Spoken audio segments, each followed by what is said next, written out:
Countries quickly forget their histories, but symbols remind us of where we have been, the battles we fought, and the enemies we vanquished.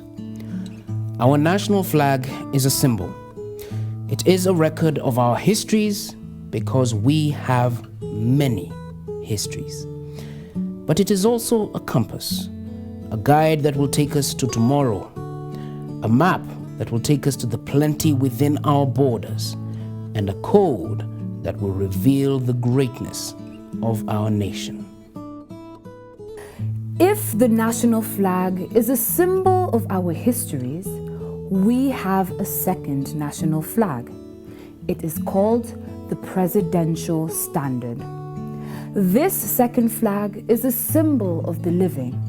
It is about today, although it is built on history. And that is why each time the president speaks, this flag is raised. In the name of our national flag and the symbols of our history, we invite you to the Presidential Standard, a moment when our second flag is raised and the holder of the flag is given power to speak.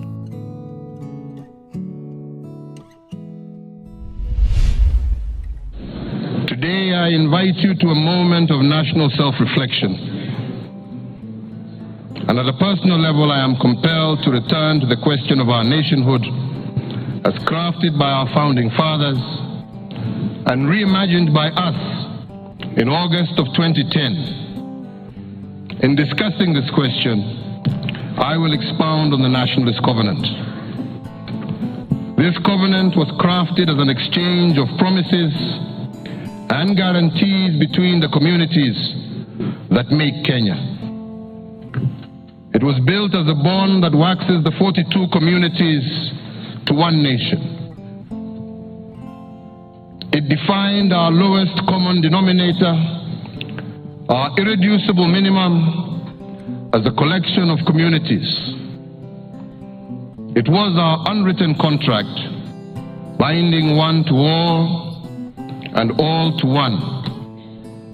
That is what convinced all of us to join hands and constitute Kenya. But as the country developed, we took this nationalist covenant for granted. We assumed it until we saw other nations losing it and falling asunder. We ignored it until we faced the dangers of losing it in 2007. Now, it is at the center of our national question, and we must tackle it head on.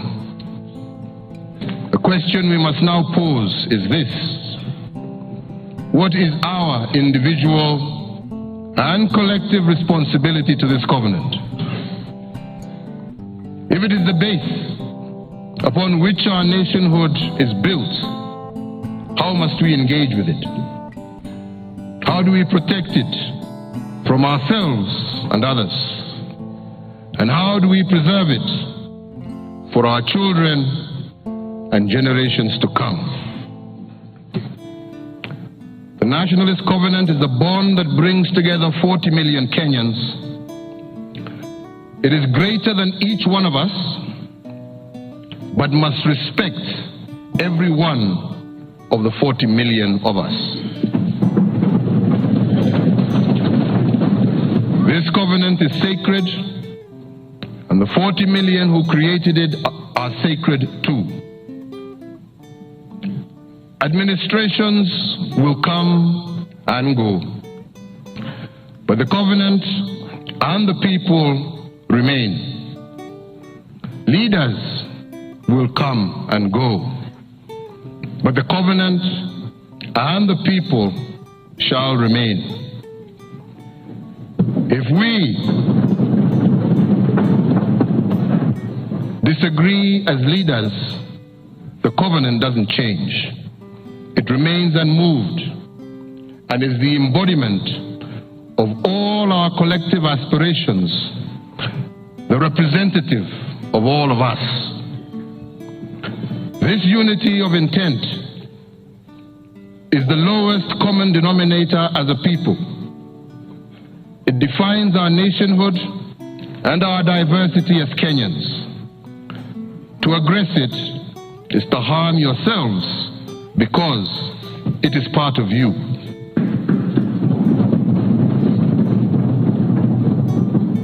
Honorable members, those in opposition and alternative society have disagreed with our understanding of this nationalist covenant. And as a democratically elected government, we have supported their concerns as part of the expansion of citizen expression. In fact,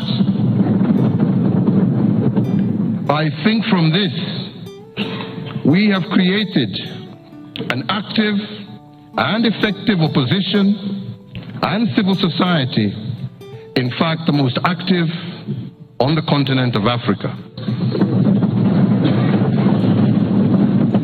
And we celebrate this diversity and Kenyan invention. However, our opposition should be reminded that they are the alternative side of the nationalist covenant, that they are part of it, and they are bound by it through normative law. It is in their undertakings, therefore, they must remain true to the ideal of the Commonwealth of all. This way, we as a nation can go through election cycles without worrying whether the gains of one administration will be destroyed rather than being assured that they will be built on by the incoming one. That is why today I invite opposition and the alternative society to liberally criticize my government's agenda. But they must not criticize it as a sport.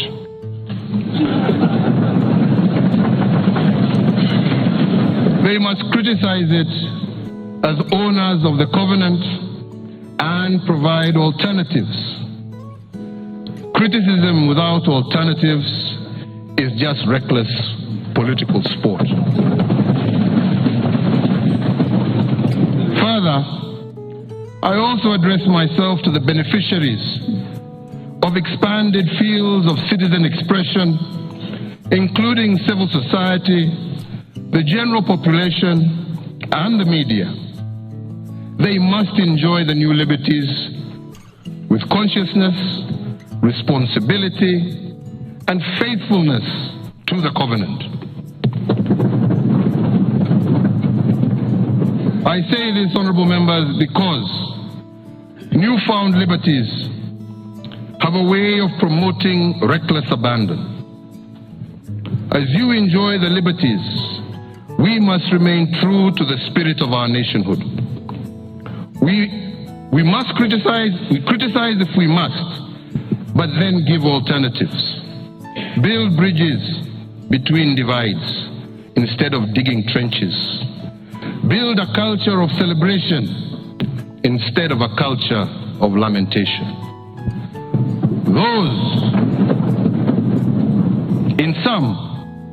Those who enjoy our new liberties must not contaminate the spirit of our nationalism.